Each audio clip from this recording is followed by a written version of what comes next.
Duty నుంచి ఇంటికి వెళ్తా అంటే ఇదిగో ఇట్లా కనిపించింది. ఇవి ఇట్లా ఎందుకు పెడతారో మీకు తెలుసా? మన పెద్దలు ఏం చెప్తారు, ఫర్ సపోజ్ ఇంట్లో ఒక వ్యక్తికి బాగాలేదు, ఫీవర్ లాంటివి వచ్చినప్పుడు హాస్పిటల్స్ కి తిప్పుతాం. ఏదో కారణం వల్ల హెల్త్ ఇష్యూ తొందరగా సెట్ అవ్వదు, తకినం పట్టాడు అంటారు తెలుసా మీకు? స్థానికంగా ఉండే ఒక పెద్ద మనిషి మీ మీద ఎవరో కూర్చున్నారు, ఎవరికైనా చూపెట్టాలంటారు. ఇక మనోళ్ళు గాబార పడిపోయి దగ్గరలో ఉండే పలానా ఆయన చూస్తాడు కదా, చలో పోదాం పని తీసుకొని పోతారు. ఆ పెద్ద ఆయన ఒక ముగ్గు పోసి ఒక నల్ల కోడి పెట్టి ఇవన్నీ పెట్టి ఇగో పలానా ఆయన నీ మీద కూర్చున్నాడు అని చెప్తాడు. ఇప్పుడు నేను ఎల్లగొడతా అని చెప్తాడు. చెప్పి వీపు మీద గట్టిగా 2 దెబ్బలు కొడతాడు. ఆ వ్యక్తి భయానికి స్పృహ తప్పి పడిపోతాడు. అప్పుడు మనం ఏమనుకుంటాం, మన మీద ఉన్నది వెళ్ళిపోయిందని అనుకుంటాం. కానీ నిజానికి మన భయాన్ని, మన అమాయకత్వాన్ని వాడు సొమ్ము చేసుకుంటాడు. ఇలాంటివి నమ్మి మంత్రాలు చేస్తున్నాడని భార్యాభర్తలను ఇద్దరిని కాల్చిన సందర్భం కూడా ఉన్నది.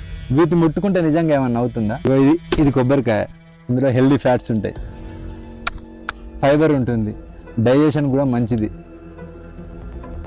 హెయిర్ కూడా చాలా మంచిది. ఇది నిమ్మకాయ, ఇందులో విటమిన్ సి ఉంటుంది. అసలే ఎండలు ఎక్కువ కొడుతున్నాయి, కనబడితే నిమ్మరసం చేసుకుని తాగండి. ఇందులో యాంటీ ఆక్సిడెంట్స్ ఉంటాయి, మెటబాలిజం పెంచుతుంది, ఫ్యాట్ తగ్గడానికి కూడా ఉపయోగపడుతుంది. ఇలాంటి పదార్థాలను రోడ్డు మీద పడేయడం మన అజ్ఞానం మాత్రం. భయం, అజ్ఞానం మనల్ని బానిసలుగా మార్చేస్తుంది. దురదృష్టం ఏంటంటే మన నిర్ణయాలు మనం తీసుకుంటలేము, మన భయాలు తీసుకుంటున్నాయి. మూఢనమ్మకం మనిషిని బలహీనుడిగా చేస్తుంది, విజ్ఞానం మనిషిని శక్తివంతునిగా చేస్తుంది. ఆలోచించండి, నిజాన్ని మాత్రమే నమ్మండి, మూఢనమ్మకాలను కాదు. Thank you.